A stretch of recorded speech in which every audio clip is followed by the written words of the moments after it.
Caro leitor, estamos aqui novamente agora para falar da quarta parte do nosso livro Comportamento Organizacional.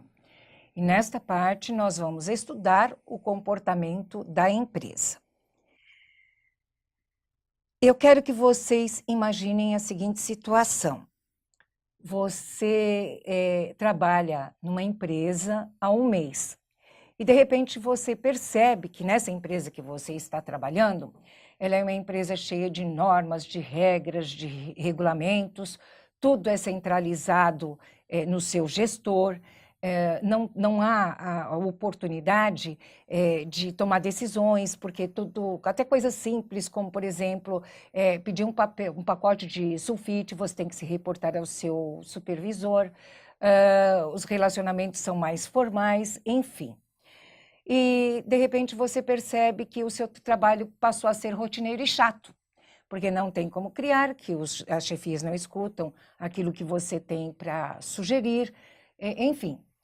E você encontra com um colega seu que também está praticamente há um mês dentro de um novo trabalho e está fascinado com o seu trabalho. Por quê? Porque não tem tantas regras nem procedimentos, tem apenas aqueles que são necessários, há uma descentralização, não está tudo nas mãos do seu gestor, pelo contrário, o seu gestor atribui responsabilidade de tomada de decisão para a equipe, ouve a equipe, divide com a equipe conhecimentos, enfim. Bom, e o seu colega, ao contrário de você, está extremamente satisfeito com a empresa. Por que essa diferença de empresas? Vamos imaginar que as duas são do mesmo segmento, são do mesmo ramo de atividade. Essa diferença, ela vem exatamente daquilo que nós chamamos de estrutura organizacional. Então, o que é que nós vamos estudar de estrutura organizacional? Nós vamos estudar os componentes da estrutura e o tipo de estrutura. Por quê? Porque a estrutura organizacional, ela influencia as atitudes do colaborador no ambiente de trabalho. Bom, nós vamos estudar também as novas formatações de trabalho. Vamos ver que hoje essa formatação de cargos que nós temos, ela tem uma tendência a desaparecer. Então, eu quero que você imagine a seguinte situação. Você trabalha, você se levanta todos os dias, vai até a sua empresa, executa o seu trabalho, ao término do expediente, você sai da empresa e volta para a sua casa. De repente, a sua empresa resolve trabalhar com o trabalho remoto, ou seja, o teletrabalho ou trabalho à distância. Agora, você vai passar a trabalhar não mais no ambiente físico da sua empresa, não mais dentro daquele setor que você costumava trabalhar, mas agora você vai trabalhar em qualquer lugar, seja na sua casa, seja na praça, seja na praia, aonde você estiver, por meio de tecnologia disponível, seja de telefonia ou da informática. Vai mudar por completo a sua relação, né, não só com o trabalho, mas com a empresa. Quando você ia todos os dias para o seu trabalho, você tinha os seus colegas de trabalho. Agora você trabalha sozinho ou trabalha junto com os seus colegas, mas virtualmente e não presencialmente. Talvez vá à empresa uma vez por semana, ou uma vez por mês, ou quando uma reunião é marcada. Então, é uma mudança significativa na formatação do seu trabalho e na relação que você vai ter com a sua chefia e com os seus colegas de trabalho. Nesta parte de novas formatações de trabalho, nós vamos estudar as mudanças no conceito de cargo. Né? Que mudanças? Durante muito tempo ficou aqui para nós o cargo muito direcionado ao conhecimento técnico.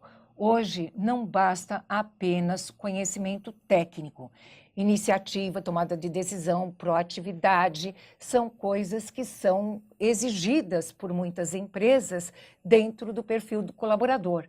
Então, o cargo passa a contar não somente com competências técnicas, mas também com competências comportamentais.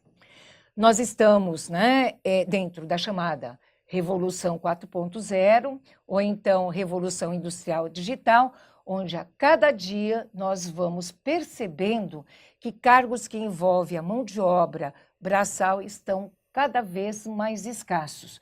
E a tendência é que eles sejam eliminados, inclusive cargos simples, como, por exemplo, de recepcionista, né? Eles vão ser extintos também. Cargos que são muito repetitivos vão ser extintos. E aí nós passamos para uma nova era em que aquilo que eu posso oferecer para a empresa é única e exclusivamente conhecimento. Daí o surgimento e o crescimento dos trabalhadores do conhecimento. E dentro dessa própria revolução, né, nós vamos ter um avanço maior do teletrabalho ou trabalho remoto, aquele trabalho que é feito, é executado fora do ambiente físico da empresa. Nasce também o consultor interno. Muitas áreas, por exemplo, vamos falar da área de RH, né? Então, dentro da área de RH, eu ocupava o cargo de selecionadora. Agora não existe mais esta área. E o que é que eu vou passar a ser? A partir do momento que eu domino o conhecimento técnico dessa área e tenho as competências comportamentais que são necessárias, eu passo a ser consultora interna. Ou seja, eu não trabalho mais dentro de um departamento, mas eu vou trabalhar agora dentro dos mais variados setores que a empresa tem, juntamente com os seus gestores, quando eles precisarão escolher novos integrantes para a sua equipe. Então, eu saio de um ambiente descentralizado e passo a trabalhar em outros ambientes. E a terceirização é algo que também tende a crescer, principalmente com a reforma que teve recentemente. Bom, além da estrutura organizacional das novas formatações de trabalho que fazem parte do comportamento organizacional, né, que parte do comportamento da empresa, nós vamos estudar também a cultura organizacional. E eu quero que vocês imaginem o seguinte: eu sou consultora de recrutamento e seleção de pessoal, eu estou no meu escritório e, de repente, o telefone toca. Eu atendo ao telefone e, do outro lado da linha, está a empresa A. E a empresa A me diz o seguinte: olha, Márcia, nós estamos precisando de uma secretária para a nossa diretoria. Muito bem, eu abro a ficha da empresa A e a pessoa prossegue. Nós precisamos de uma secretária que tenha domínio escrito e falado do inglês, que tenha conhecimentos de espanhol, que conheça a rotina de uma secretária, que saiba lidar com o pacote Office e que tenha redação própria, que saiba redigir um documento, um memorando, enfim, saiba redigir simples documentos. Muito bem, desliga o telefone.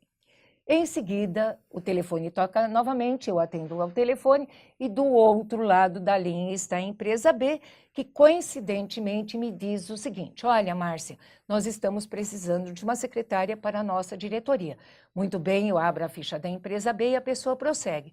Precisamos de uma pessoa que tenha domínio escrito e falado, fluência no inglês, uma pessoa que tenha conhecimentos em espanhol, precisamos de uma pessoa que conheça o pacote Office, que tenha a redação própria, saiba redigir documentos simples, e uma pessoa que conheça toda a rotina de uma secretária. Muito bem, eu fiz as anotações. Se nós observarmos, do ponto de vista do conhecimento técnico, as duas empresas pediram o mesmo perfil. Mas tem um detalhe: a minha ficha está incompleta. Eu volto para a empresa A e peço para a pessoa com quem eu havia falado que me descreva, me fale um pouco sobre a sua empresa. E essa pessoa me diz o seguinte: olha, a nossa empresa ela é tão antiga quanto tradicional. Ela tem mais de 100 anos de constituição e ela é uma empresa tradicional. Então, aqui nós precisamos de uma pessoa que seja calma, que seja paciente. E tem um detalhe: nós não gostamos nada de correria, nada disso. E nós damos muito valor para a organização. Então, nós precisamos de uma pessoa que seja organizada. Ah, e mais um detalhe: nós queremos uma pessoa que seja muito discreta. Muito bem, eu preenchi a empresa da ficha, terminei de preencher a ficha da empresa A. Volto à ligação da empresa B e peço para a pessoa com quem eu havia falado que me conte um pouco, me fale um pouco sobre a sua empresa. E essa pessoa me diz o seguinte: olha, aqui é uma agência de propaganda e publicidade, é uma loucura. Então nós estamos precisando de uma pessoa que seja muito dinâmica, que esteja atendendo ao telefone, despachando o office boy, vendo o que está acontecendo nas imediações. E tem um detalhe que é muito importante. Aqui a bagunça é generalizada. Então, nós precisamos de uma pessoa que saiba lidar com a desorganização. Muito bem. E agora, eu tenho o mesmo perfil? De jeito nenhum. Enquanto perfil técnico, eu tenho o mesmo perfil. Mas, enquanto perfil comportamental, perfil de personalidade, eu tenho um perfil diferente da empresa A em relação à empresa B. Se eu colocar uma pessoa, perfil empresa A na empresa B, uma pessoa super organizada para trabalhar com uma pessoa desorganizada é um caos total. E vice-versa, né? Pegar uma pessoa da empresa B e colocar para a empresa A também vai ser um verdadeiro sofrimento. Por quê? Porque essa pessoa vai ter que se policiar, porque agora ela tem que ser mais discreta, ela tem que ser mais calma, mais paciente, enfim. Esse exemplo, ele mostra como as empresas são diferentes. E o que as fazem diferente é a sua cultura organizacional, que embute dentro dela, inclusive, a estrutura. Se eu passar por uma avenida que tem 10 escritórios de contabilidade, garanto para vocês que eu não vou ter um escritório de contabilidade que seja igual ao outro. Por quê? Porque são culturas diferentes. E o que é que nós veremos sobre cultura organizacional? Nós falaremos sobre a formação da cultura organizacional, como é que essa cultura se forma e como é que ela vai se manter do jeito que ela se formou ou se modificar. Nós vamos falar dos elementos que moldam e que vão compor a cultura organizacional. Nós vamos falar da transmissão e aprendizagem da cultura, né?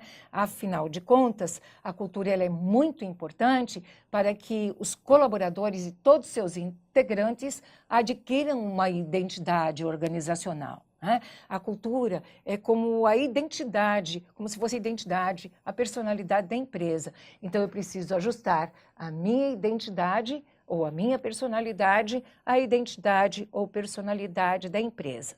Vamos falar dos meios de se manter a estabilidade da cultura e vamos falar das tendências da cultura organizacional num mundo cada vez mais globalizado.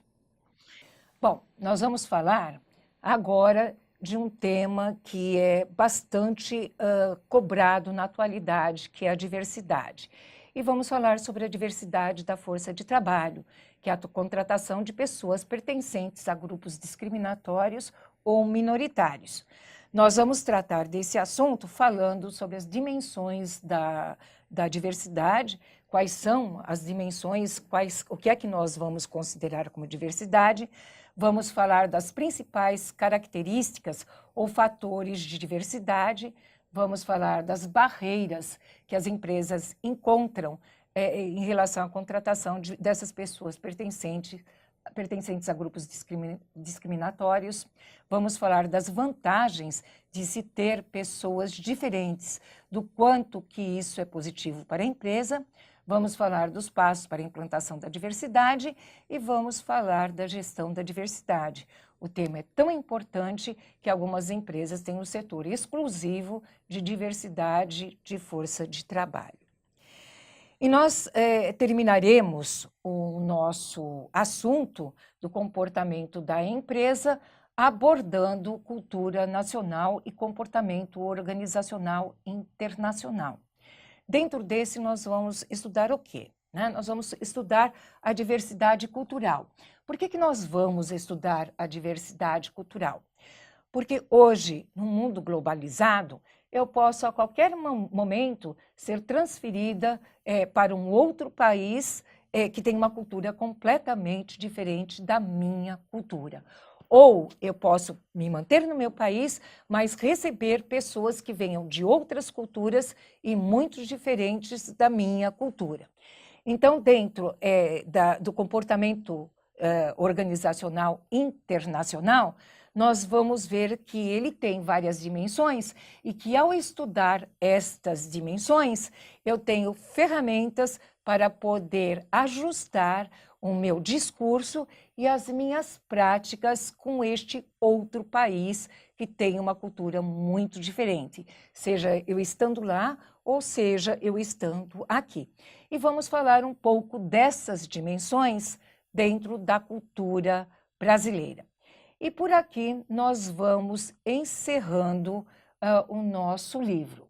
E dentro desse nosso período, nós estudamos as principais partes do comportamento organizacional, né? Os principais itens do comportamento das pessoas dentro das organizações, do comportamento dos grupos e equipes de trabalho dentro das organizações e do próprio comportamento da organização. Agora, com certeza, você está se sentindo mais seguro para assumir, seja um cargo de liderança, seja uma oportunidade em que eu tenha que atuar no sentido de lidar com as pessoas. Agradeço a atenção de todos e até uma próxima oportunidade.